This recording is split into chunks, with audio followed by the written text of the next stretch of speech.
There's a piece of paper, whether you hold it in your hand or whether it is, on your computer. It's called a payslip. Now, on this payslip, there are different things. If you're in formal employment, there are different things that will be listed. They will start with your name and your employee number, and then they will give the date of this and the month and the year in which they are paying you. So far, so good? Check. They will also tell you this is the amount of money that you earn, a gross amount. Check. And then, after that, will come an onslaught of deductions, known as pay as you earn. NSSF, it used to be NHIF, now it is SHA, there's housing, there's year on year, that long list increases. And those are the conversations that we'll be having this hour. And we're asking, are workers actually being misled? To help us out with that conversation, Bruno Otiato is the head of communications at the Central Organization for Trade Unions, otherwise known as COTU, and we're looking at that conversation this hour. Bruno, good morning. Good morning, Do. How are you doing? Good. Happy World Radio Day. Thank you very much. Yeah, you guys keep on doing a great job in eliciting conversations that are needed. Asante, a good day to commemorate. And I was just trying to think, like, Happy World Radio Day is like that happy birthday. When you say happy birthday to somebody, you don't say happy birthday back, So to the practitioners, say Happy World Radio Day and we say thank you. Happy Radio Day to you too. Yeah, well, so, it is. So Happy World Radio Day to you as well. Yeah. So thank you very much for being here. And let's welcome you properly to the hot seat, because this is a hot topic, my friend, and I hope you have your seatbelts on because it's going to be an interesting ride. CT is going to welcome you with today's proverb. Then you tell us what you think about it, and then we can move on from there. Fair enough? Okay. Our proverbs the whole of this week come from the Republic of the Gambia. And today we are looking at how proverbs accentuate the process of eating. And it is a simple and straightforward proverb. You're such a teacher. Yes. Okay. If you are eating with the devil, you must use a long spoon. I think it means that there are individuals that are deceitful, and when dealing with them, you need to be cautious. You need some sort of hypervigilance. And also on the discussion that we are having, it mirrors, the kind of people that sometimes will give you information. You need to really take it and look at it from a very detailed point of view to see whether they are giving you the right information or not. So it borrows from probably the idiom that it's better to err in side of caution. Yeah. Okay. What did you say you do at COTU again? Communicate. Head of communication. I was here 2 years ago with CT, and then we were just introducing NSSF deductions and introducing the 6%, and we were supporting it. Today, 2 years after that introduction, NSSF has saved more than 150 billion shillings following that introduction. You see, it's fantastic that you've said that. Because just 3 days ago, the same CT that you speak of said he used to contribute. And I think this is where we are going to now segue nicely into this conversation. Because CT used to be a teacher of English. He still is. And thank you so much for not calling me an English teacher. No, you're not English, you're Kenyan. Yes. Teacher of English. And he contributed faithfully. Yes? Check. Very faithfully for 19 years. 19 years, month on month. He checked his payslip and he would see NSSF deductions. Then I went to Cambridge. Then he left after that. Right? Now CT tells us that so 17 years at Cambridge, they were still deducting NSSF. So it was now 36 years. You can imagine 36 years of deductions. Bruno, see, that's something that nest egg that you've kept aside, right? CT tells us, much to our chagrin and flabbergastment, that ata shilingi moja that they have not given him, and everybody and their uncle knows that CT has retired from those two institutions. That 1 red cent, okay, the cents in Kenya are not red. 1 silver cent, he has not received. make that make sense for us? I Or think is he supposed to go and present himself and say, you people have been taking money from me every month for the last 36 years. I have retired. Now here I am. Please now start giving me back my money. I don't know if CT has tried going to get some monies from NSSF all the 17 years you're contributing. I was given a form to fill. They looked at my details, said, yeah, we've got these details, but the others we don't have. So here are these forms, get them filled and then bring them back. I have never gone back. You were tired once. No. You will not be tired again. At least I was given information. Why I didn't go back is because I became philosophical. All these years I've been contributing. All these years. You're telling me when I come to your head office, when you're now telling me all these things. That you don't have information. Yes, and I'm assuming that all this information you are the one who's supposed to have. And I said, no, I will go back and I will talk to some of my previous employers and say, these people say they need this information and these are the forms. When I do that, I'll be doing this next month. I'll take 2 days to do this because one day may not cut it. And thereafter, when I come back, I'll give information as to how NSSF have spoken to me. Okay. I think, and I'll advise, today, previously it used to take long because there were issues around the disbursement. Information was scattered. Today, the turnover for claims is 1 day. You go claim your money, within a day you'll have it. When you say claim your money, you go and say, I, City Muga, Yes. have been working for 36 years. The form that he's And talking here is about. and they will tell you now, okay, we sort you out. Then tomorrow, Friday. Yes, turnover 1 day because CT is alive. If it's the children claiming, then we'll need to do some verification, whether it's in the village with chiefs. But because he's here, it will take 1 day. He'll have his money. But the problem now is CT for those years is not told us. He was only saving 200 shillings every month. Oh, no. So when you look at the total accumulation of savings that you will get from NSSF in the terms of lump sum payment, it won't be even 200,000. Chief, even if it yes. was... Don't worry, tomorrow is Valentine's. Please, don't get worried on my behalf. It's a principle of it. No, we must, because you see, we speak for workers in entirety. Yes. See, if you do 200 shillings a month, every year it comes to 24,000. No, 24, 200. 200 is 2,400. 2,400. Yeah, Yes. 2,400. Sorry. So yes, so if you do 10 years, Times 10 years, 24,000. Now, if you keep doing 24, you barely get 200. This guy was being generous. Maybe he's throwing in interest.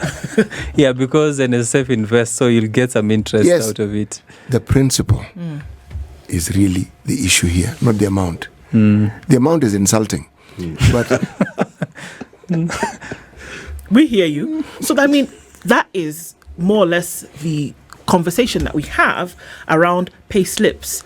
That every time we hear about taxes, for example, or deductions, it doesn't really matter where you work, in whatever sector that you work, there is an element of taxation that applies, and there's something that will be removed either from your earnings at the workplace or from your earnings, whether it's in business or whatever it is that you do. Something will be deducted.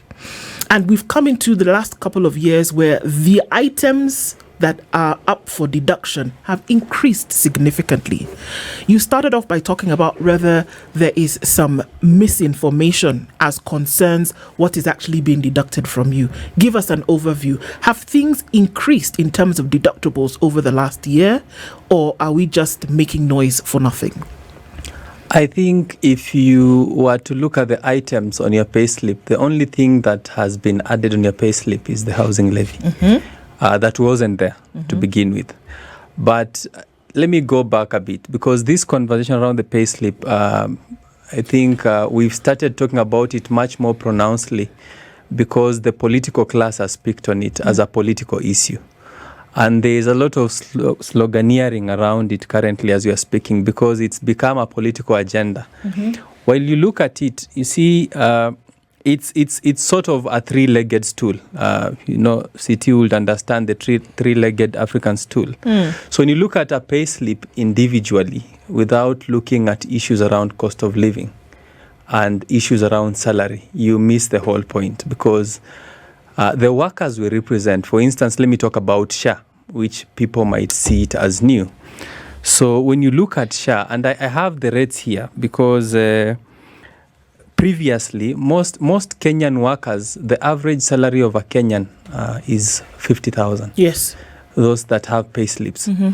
Those that earn above 100,000 in this country, we've been told there are not more than 300,000 Kenyans. Those are the ones that are being pinched a bit more, pinching someone who used to comfort. So it's sort of bringing up this kind of conversation. But when you look at for instance, SHA, previously someone who used to earn around 6,000, which is way below the minimum wage, used to contribute 300 shillings to NHIF. In SHA, they're contributing 165 shillings. Someone earning 35,000, they were contributing 950 shillings to NHIF. In SHA, they're contributing 926 shillings.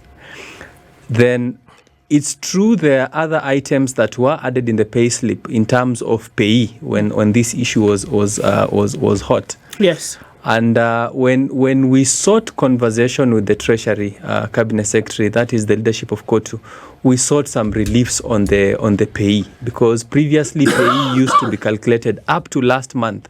It used to be calculated inclusive of SHA and housing levy. Now it is less.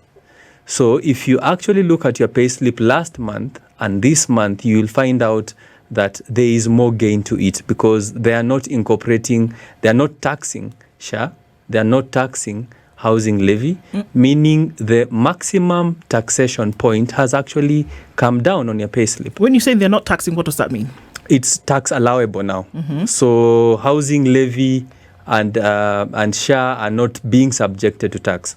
So if you are earning, for instance, 50,000, while last month they were taxing from 50,000 on PAYE, now they will be taxing 47,000 because they will remove first SHA deductions, and then they'll remove housing levy deductions, then they tax what remains. So that a bit has. But they're still removing something from you.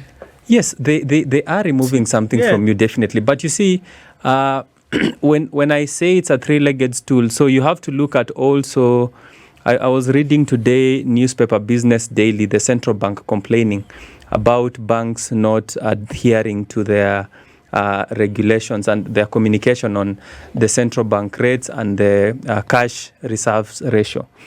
Because when you look at the cost of living, because it doesn't matter how much you are being given in your payslip at the end of, even if deductions were not to be made on your payslip, but the cost of living is very high, because either the lending rate is high and the interest rate is high.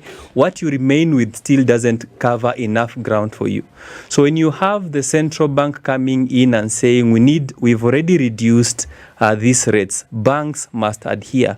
And banks take up to 8 months, 6 months to adhere to such kind of communication. Because from August last year, we are aware this has been happening. The rates have been coming down, but banks have not been bringing the rates down. So this still affects the cost of living, because it makes you need this money for production costs. So workers who are supposed to buy goods at affordable rates are unable to get, because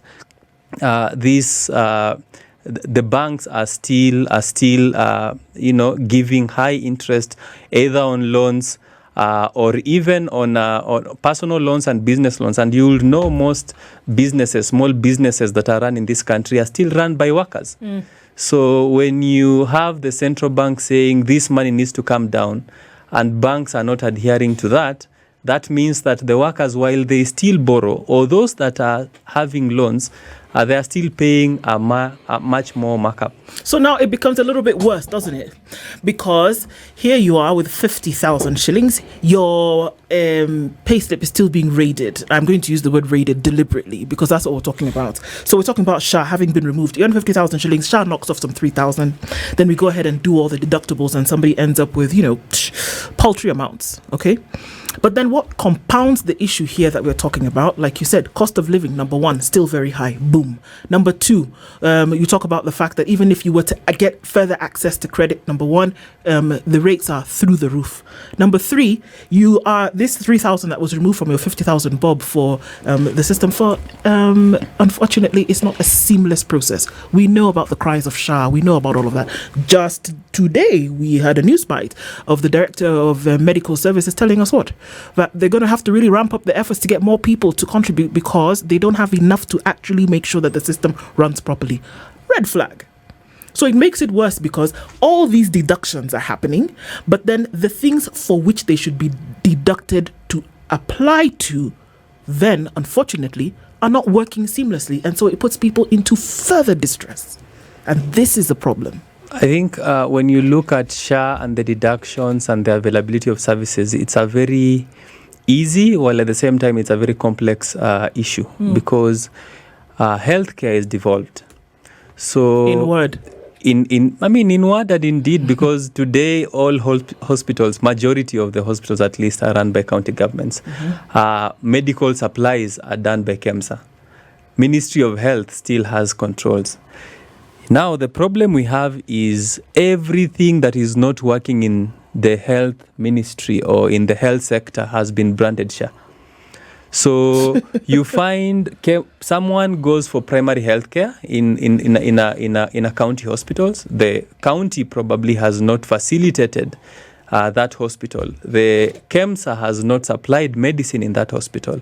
Because this person misses those facilities that he needs, whether it's medicine, he gets out saying, hey, SHA is not working. While we know that primary health care is funded from the tax, from Treasury. It's Treasury that funds primary health care.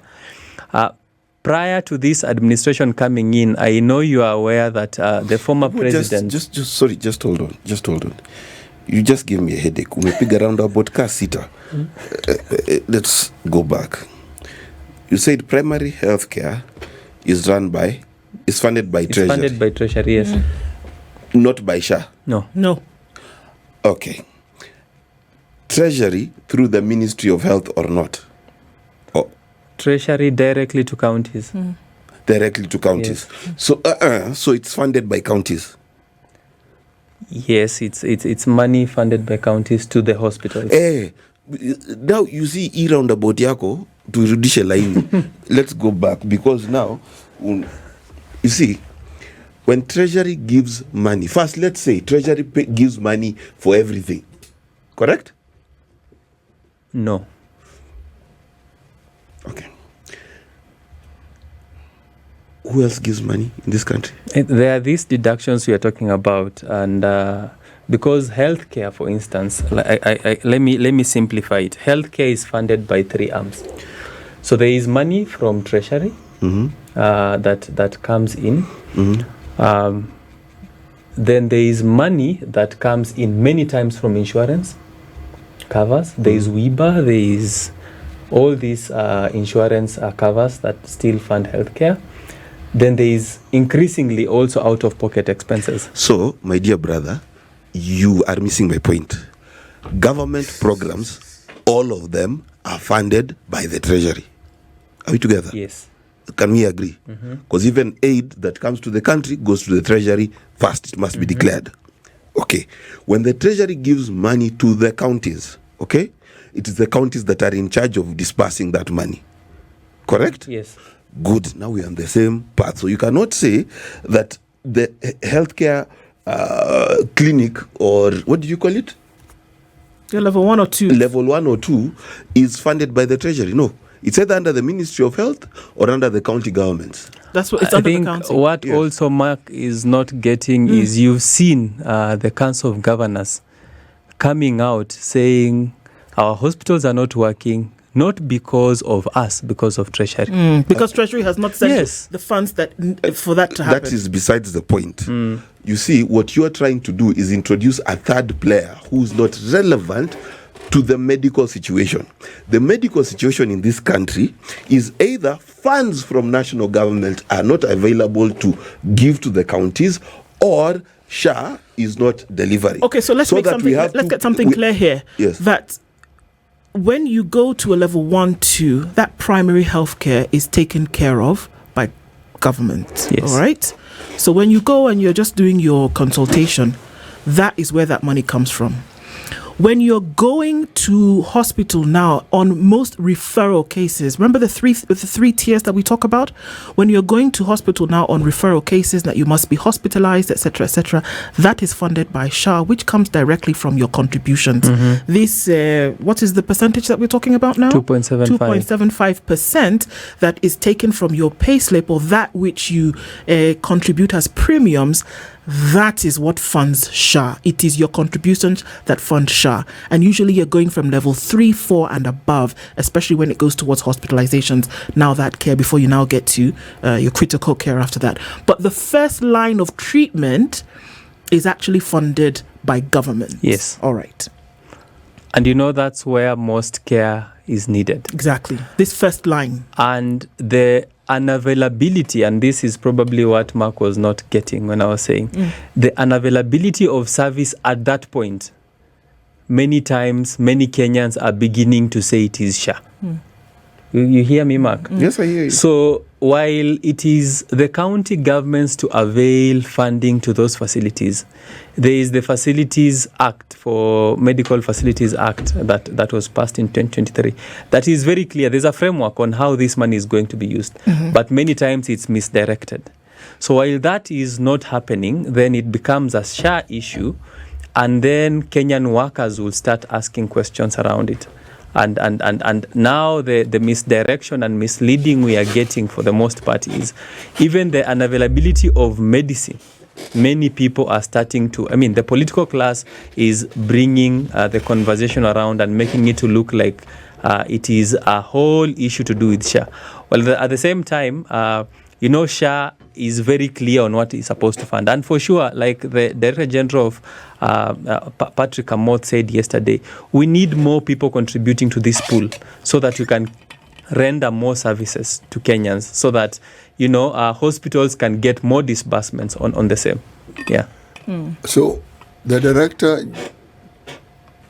General of Medical Services said more people should contribute.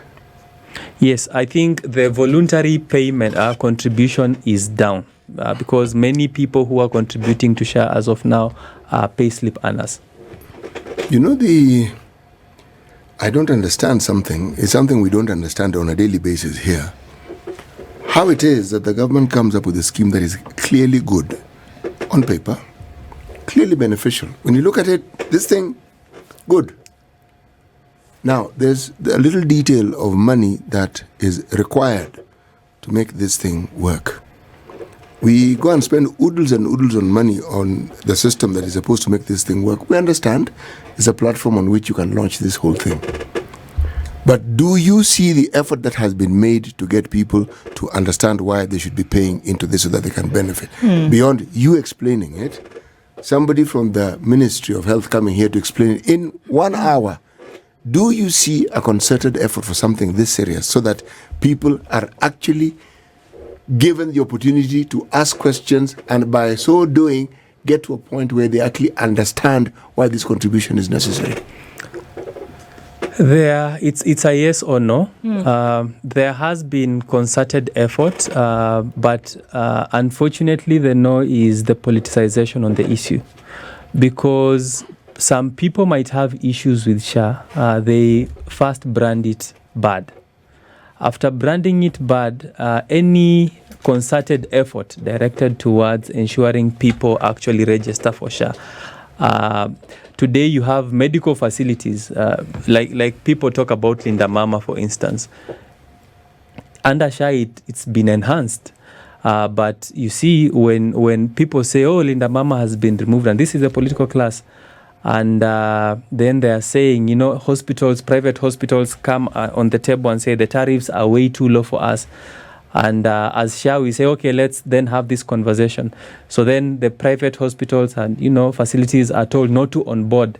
So it becomes a war from all centers, from the political class, that makes it not It is not just a political class. And this is the thing. I think there's a lot more people outside of the political class who complain about this. And I think it stems from lack of communication. And I think that's one of the things that we've already been able to establish.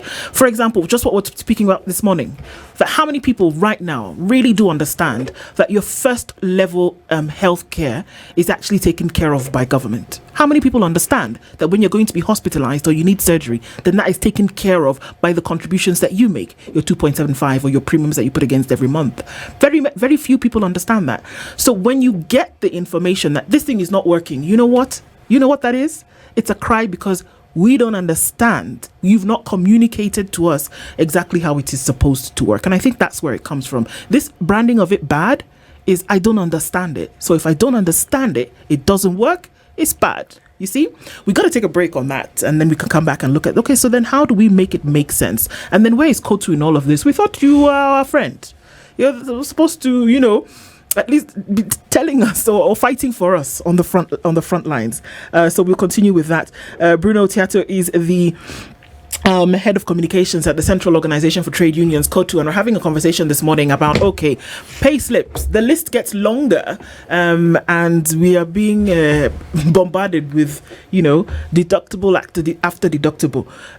Are we being informed? Are Kenyans being informed on the way to go about this? And we are having a conversation with Bruno Otiato, who is the head of communications at the Central Organization for Trade Unions, and we're looking at those pay slips and we're asking the question, are we being told the full story about what exactly is being taken or what is not being taken? And then the question then comes in. We assume that COTU is going to help us and negotiate things there at the front and say, come on, can we reduce things here? Or do we have a false notion of what you would be able to do for Kenyans and say, come on, guys, here, let's shave off something and make sure that the person who is taking 50,000 shillings can take a little bit more home, or make sure that the person who's taking 100,000 shillings can take a little bit more home, or to ensure that the things that you're deducting for, we can actually see it. This morning, we saw that who are those people who are taking more money from fuel? And we're talking about double taxation. No, the money wasn't being taken from fuel. What I read about in the Business Daily was how the insurance. Okay. This insurance that you pay for, yes, that's where they're going to take some and it's going to go towards some road we had maintenance. This discussion of double taxation and so forth, and I asked the question, so what? Yes. So who helps us? I think Bruno. we are, because like I said earlier, if you look at your payslip, December and January, you'll realize that SHA and housing levy are now tax allowable and they are not being taxed. But secondly, this conversation also is about workers investing in their social security in future. Because in this country that many people live one paycheck away from poverty. And this is because for a long time, we haven't had medical insurance as a country working. NHIF for the most time was for the only workers in the formal sector. SHA is facing the challenges it's facing because it's for both formal and informal workers. The coverage of NHIF in the country then was only 15%, while SHA is aiming at universal health coverage. So you are having a situation where workers are first investing in their social protection through NSSF and through SHA, which as COTU, we sit on those various boards and we are there to guarantee the governance of the fund. Brother, our Secretary General Francis Atwoli is a board member at SHA. We have 2 board members at NSSF. And for now, I don't know if you've seen, I think, and as I was telling CT, while we were here 2 years ago saying that this NSSF thing is good, I think then Kenyans were not seeing the benefit of it. Today, if the NSSF, this expressway here was built by the Chinese at a cost of about 65 billion. Today, the NSSF is able to finance such a project facility and collect the money because it's a long-term investment. They will still collect the money and ensure that by the time CT is retiring like he did, he gets his money. And in fact, as COTU, we are demanding double-digit profit from all investments from NSSF. Unfortunately, I think 3 days ago, I saw here Nelson Harvey. Nelson Havi has been given such a big job by the President of the Republic of Kenya to be the chairman of RBA. And you would expect, because I think one of the challenges that people are facing, especially other pension schemes, and I've seen a number of complaints, you would expect that in his role as the RBA chair, he will be much more pronounced on ensuring that most of these other pension schemes are actually prudent. There is compliance in terms of investment and in terms of disbursement, but I've never heard him say a word around issues of pension. The other day, you remember, Star did a long story on a cover page on how people are not getting their pension from Treasury. And this is the job of RBA, to ensure that once you retire, you actually get this money. So as COTU, we are there to say that while we don't know what is happening with the other pension schemes, we will guarantee you that with NSSF, you will get the pension and because the lump sum and the pension when you retire. Because where we sit, the Secretary General of COTU, Francis Atwoli, is a board member in the ILO. ILO recommends that you get at least 40 to 60% of your income prior to retirement, after retirement. So that means if you are getting 50,000 as your salary, when you retire, you need to get about 20,000 shillings. And then you had a situation where about, every person retiring without a pension scheme only gets a lump sum of 100 and something thousand from NSSF. And now with the Tier 1 and Tier 2, there is the lump sum, and then there is the monthly remittances from the same body. Just a quick question. Please remind me your job title. Head of Communication. Where? COTU. What is COTU? You know COTU, Mark. No, please. COTU is the Central Organization of Trade Unions in Kenya. Trade unions? Yes. Workers? Yes. Rights, correct? Throughout your presentation, I'm wondering whether I'm sitting with a spokesman for NSSF, not that anything you're saying is wrong, or a spokesman for other things. I am waiting to hear, and that's why I've been quiet all this time, I am waiting to hear the union issues. Okay? Not that anything you've said is wrong. Not that it is wrong to seek to guarantee them. I every day hear teachers, for example, when they are going to hospitals and they say the teacher's insurance thing has been blocked, for example. When I hear that doctors are saying that not enough of them are hired, there's the issue of interns, correct? Now, these issues is what I imagine you'd be hard-pressed to explain. Because even as you promised that NSSF would pay, it is not within your purview to promise. I'm not saying you can't. No. Let me simplify it. Let me finish my statement, my brother. Relax. Yeah, I want you to speak as a trade unionist. Even if you think the government side is doing the right thing, speak from a trade unionist perspective and address those issues. So let me. I think you did right to ask the question, what is COTU? Maybe because there is misunderstanding from what we are supposed to do. So COTU is an umbrella body of trade unions in Kenya. We currently have 47 affiliates. Rightly so, the teachers' unions, there are about 4 affiliates in the teachers' sector. There is the KMPDU in the medical sector. In the electricity, we have Ketau. In the agricultural sector, we have a union led by Atwoli Plantation, and a number of unions also, cutting across 47. All these unions are autonomous.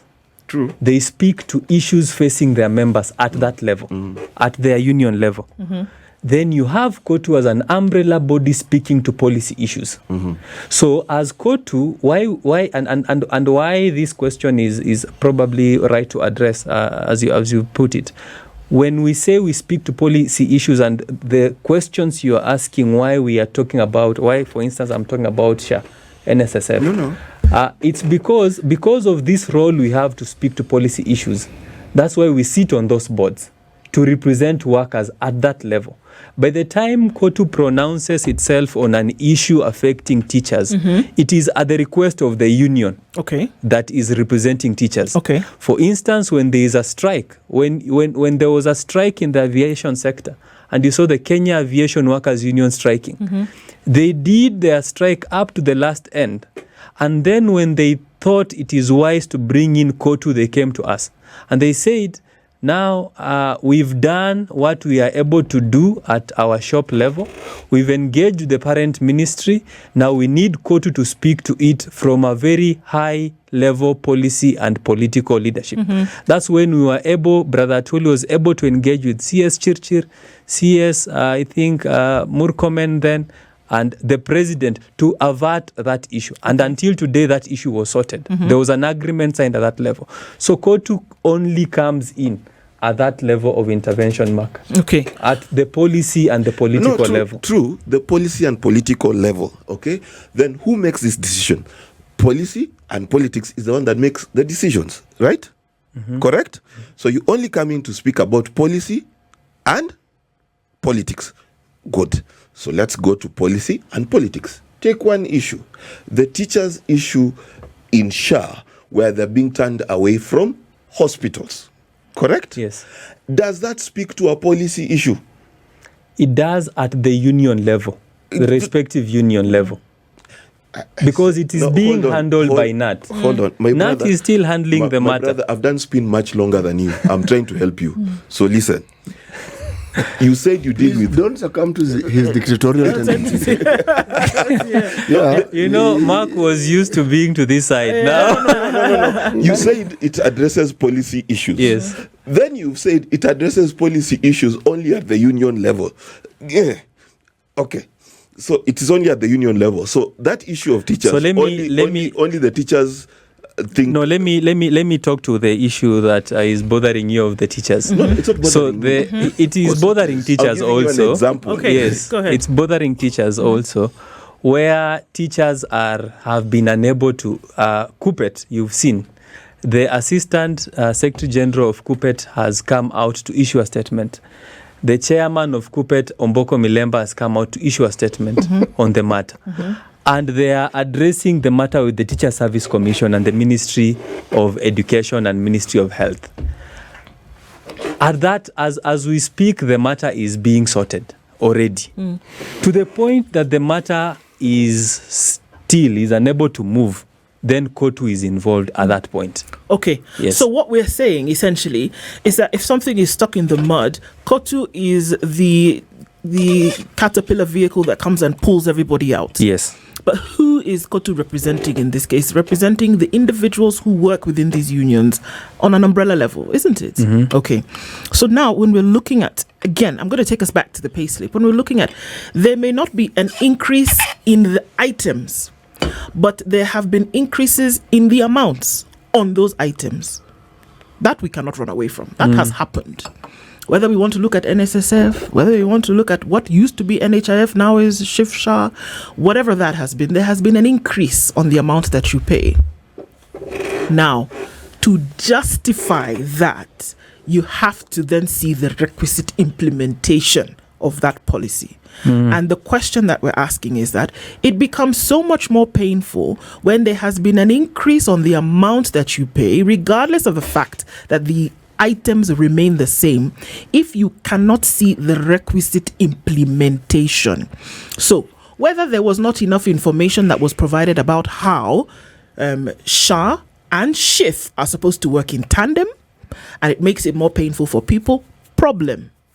Whether it was not clear whether counties then are supposed to make sure that hospitals at the county level are funded for your level 1 and 2, whether it came from Treasury or whether it came from heaven, problem.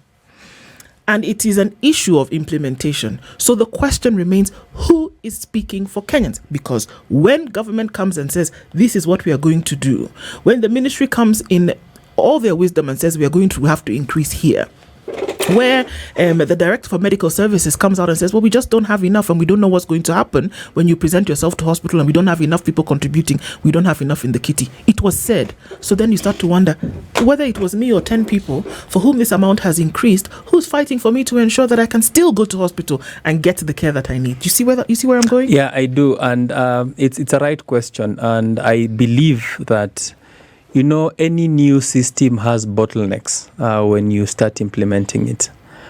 And we have, and as COTU, we've raised these matters. We did raise this matter with NSSF when the new implementation came on this 2013 Act, and said people are kind of being deducted more money. We need a high turnover in terms of their payments when they come here.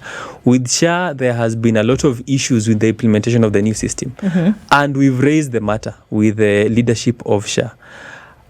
But of more importance on this question is the fact that we are there in the various boards to ensure that actually, even while we raise the matter and these things are being followed up, that there is prudence in the use of resources. Because today, if you speak to an average Kenyan worker, they don't have an issue with SHA and with NSSF as long as they are guaranteed of the services.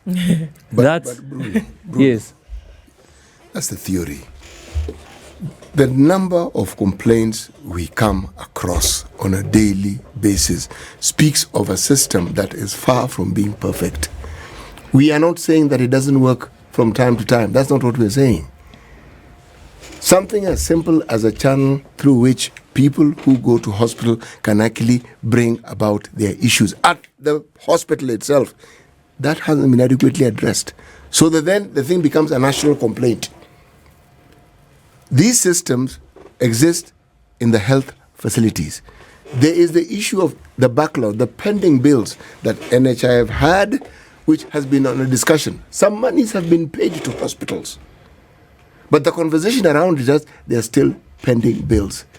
We hear of hospitals that are unable to provide services because they say, look, we are owed money, we are not going to incur any more debts. These issues exist. Now, if they are not addressed, because it can't be a national conversation when people are seeking help at the local level, what is being done to ensure that many of these issues, before they percolate to the national level, are addressed at the basic local level? Because that's where the complaints come from. I am certain certain things are being done, but we don't know. This is the bane of the existence of government. They do not speak and tell us the things they are doing. We are supposed to know. How are we supposed to know if we are not told? If you come and tell us that, only 3 million people are contributing, okay, so how many more should contribute? 12 million? How many do you need for it to make sense? 12 more million, or is it 15 million? Okay, so what are you doing to make sure that these people pay? You've told us, we've understood. You're the duty bearer. What are we supposed to do? Now, so long as these gaps exist, then all we're doing is trading information. It's not working here, it's not working here. There's a gap here. Somewhere along the line in the middle, there's supposed to be a solution, but one doesn't see it.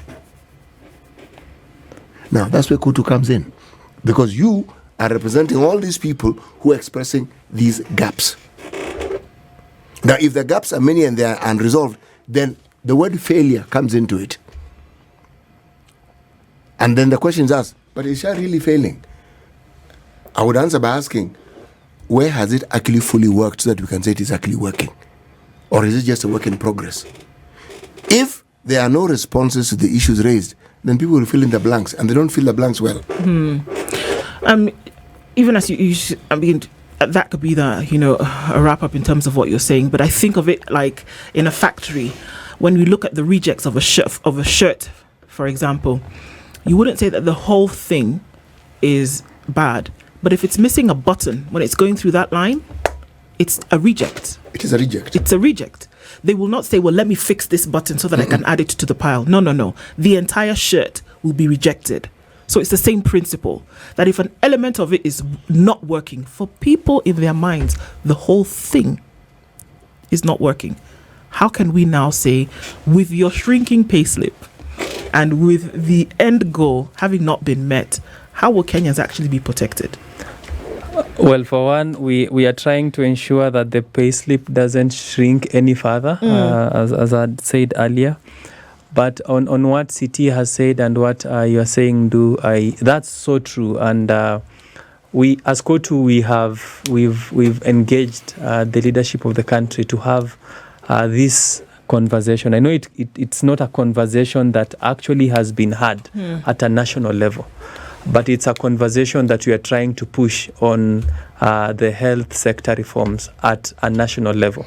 Because as I had said earlier, you'll realize that even if SHA started working in the way that it's supposed to work in everyone's mind, then you'll realize that there's issues with KEMSA. There are issues with county hospitals. There are issues with all these other facilities that are supposed to work around it to ensure that it works seamlessly. Yeah. So the only way you are going to deal with this issue conclusively is to bring everyone on board and have a national conversation being led by the political leadership of this country. And that's what we're trying to do as COTU. Okay. Well, such conversations must come to an end, and I know that Mark is itching, but you know how they say, I am not you itching leave at all. the party when it's still hot. So the head of communications at the Central Organization of Trade Unions, Bruno Otiato, has been our guest this hour. Thank you for being here this morning. Thank you. And we will definitely continue with those conversations. This is the Situation Room, the only way to start your day.